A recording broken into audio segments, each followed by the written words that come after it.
Hey everyone, let's just jump right into this explainer. On the surface, what we're looking at today seems like a really simple, short story about Imam Ja'far al-Sadiq's generosity. But honestly, when you actually break it down scene by scene, it's this absolute masterclass in the true nature of sincere charity. So we're going to look way past just the basic events to uncover the real psychological and spiritual mechanics of how to truly help another human being.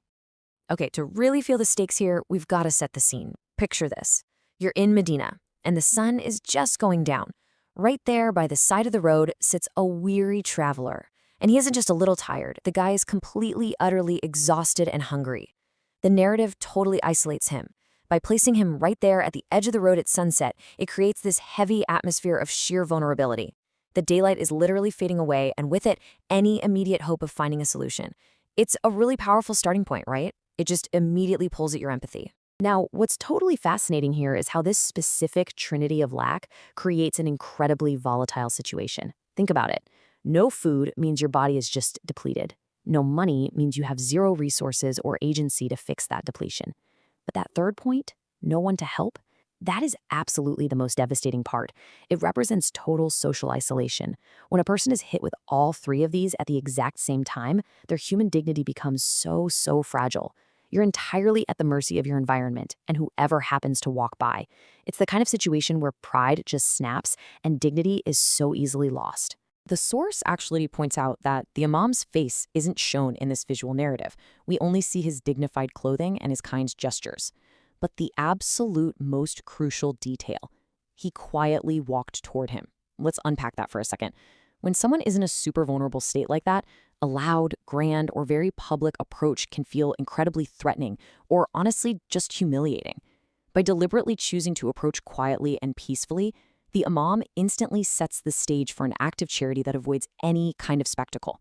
He's not trying to draw a crowd, he's not putting on a big show, he's simply and quietly closing the distance between himself and someone who really needs him. If we break down the gift itself, we can actually split up the components of this charity. He gives bread and water. Boom, immediate physical need met. He hands over a small pouch of coins. That addresses the lack of money for the rest of the journey. So that's the material charity, right? But the text explicitly notes that he delivers all of this with respect, kindness, and gentle words. That right there is the emotional charity. Giving someone food keeps them alive, sure, but giving someone food with gentle words, that keeps their spirit intact. The Imam is actively treating the physical deficit and the social deficit at the exact same time. And that brings us to what might literally be the most profound line in the entire text. Speaking gently so the man would never feel ashamed. I mean, wow, that is a masterclass in emotional intelligence. The text implies that shame is a very real, incredibly present danger when you're on the receiving end of charity. It's not just about tossing some money at a problem. It's entirely about how that money is given. The Imam speaking gently isn't just him being nice. It's a deliberate, calculated move designed to protect the guy from feeling any shame whatsoever. He's guarding the man's dignity just as fiercely as he's guarding his physical health. So then, the text tells us that before the traveler could even get a word out to thank him, the Imam quietly left. Why leave before receiving thanks? I mean, human nature dictates that when we do something good, we kind of wait around for the acknowledgement, don't we? You hold a door open, you pause for that little thank you to seal the deal. We just can't help ourselves. But the Imam intentionally breaks that transaction. He just leaves. I want you to really think about why someone would do that, because it radically redefines the entire purpose of the interaction. This brilliantly illustrates the core conflict of the story. The source explicitly highlights this contrast to teach us a lesson about two very different motivations.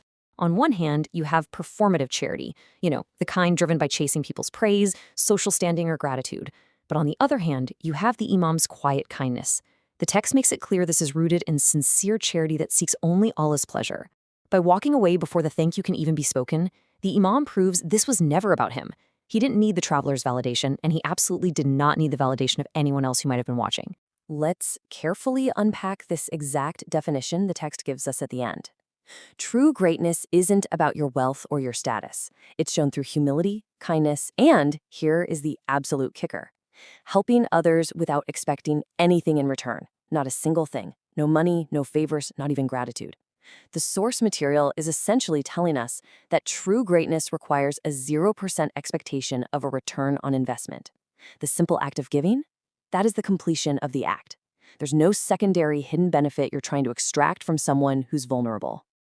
The really crucial takeaway is how this story distills the concept of the absolute best charity into 3 super actionable steps that you and I can apply right now. Number 1, give sincerely. That means doing a quick check on your own intentions before you act. Number 2, act with kindness. Make sure your physical approach and the words you use are gentle. And number 3, respect the person's dignity. You've got to be hyper aware of the power dynamic when you're helping someone, making sure your help doesn't accidentally make them feel small. It's basically a complete framework for compassionate giving, pulled entirely from this one single interaction. And that leads to the final, crystal clear moral of the story. The best charity is the one given sincerely, with kindness and respect for the dignity of the person in need. Just let the weight of that respect for the traveler really sink in for a second. The charity wasn't actually just the bread, the water, or the coins. The ultimate charity? That was preserving the traveler's honor.